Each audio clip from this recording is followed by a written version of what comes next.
शहर की भीड़ में खोई हुई वो लड़की नीला आसमान देखते हुए बालकनी में बैठी थी। हाथ में गर्म चाय की प्याली थी, पर मन कहीं और भटका हुआ था। मोबाइल में अचानक किसी पुराने दोस्त का नाम फ्लैश हुआ। मनोज गांव वाला ग्रुप। गांव वाला ग्रुप, उसने खुद से कहा और मुस्कुरा दी। अंगुलियों ने झट से मोबाइल खोला और उस ग्रुप में जाते ही यादों का बवंडर उमड़ पड़ा।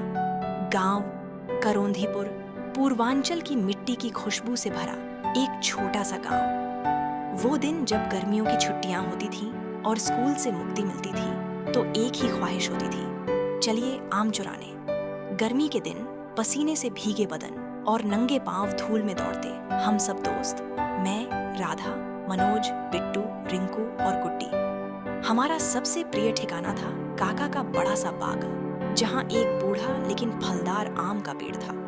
उस पेड़ को हम राजा आम वाला कहते थे। उसके आम बाकी पेड़ों से मीठे, बड़े और सुनहरे होते थे, लेकिन वो पेड़ किसी आम इंसान का नहीं था। वो था बड़ी अम्मा का।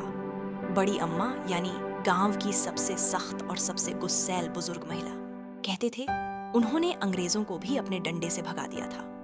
वो दिन जब पहली बार चोरी की थी आम। सुन राधा, आज राजा आम वाले पेड़ से चोरी करेंगे, मनोज ने फुसफुसा कर कहा।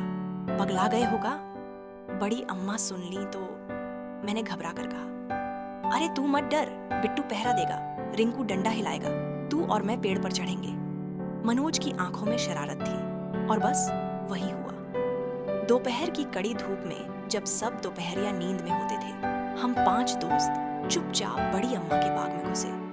हर पत्ता खड़कता तो दिल कांप जाता, लेकिन आम दिखते ही डर उड़ जाता। हमने आम तोड़े, पत्तों में छिपाकर नहर किनारे ले गए। वहां बैठकर उन्हें धोया और एक एक करके काट कर खाया। वो रस, वो मिठास, वो स्वाद आज भी जुबान पर ताजा है।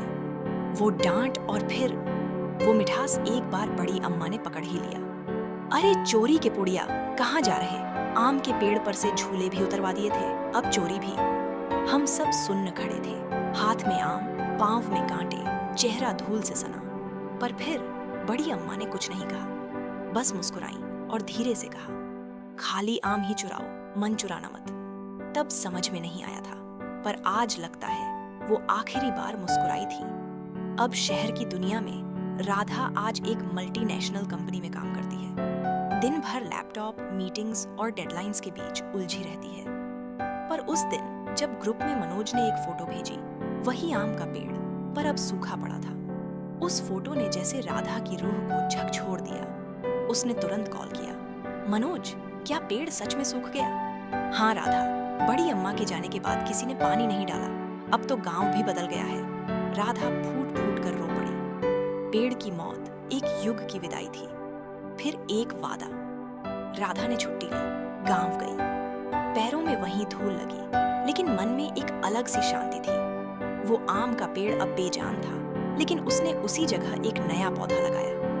ये राजा आम वाला 2 होगा, उसने कहा। गांव के बच्चों को बुलाकर बताया, ये पेड़ तुम सबका है। जैसे हम खेलते थे वैसे तुम खेलना, लेकिन कभी किसी की याद मत मिटने देना। आज भी जब गर्मियों की हवा चलती है और बालकनी में बैठी राधा आम काटती है, तो उसकी आंखों में वो पेड़, वो दोस्त और बड़ी अम्मा तैर जाते हैं। शहर के लोग कहते हैं, तुम बहुत इमोशनल हो।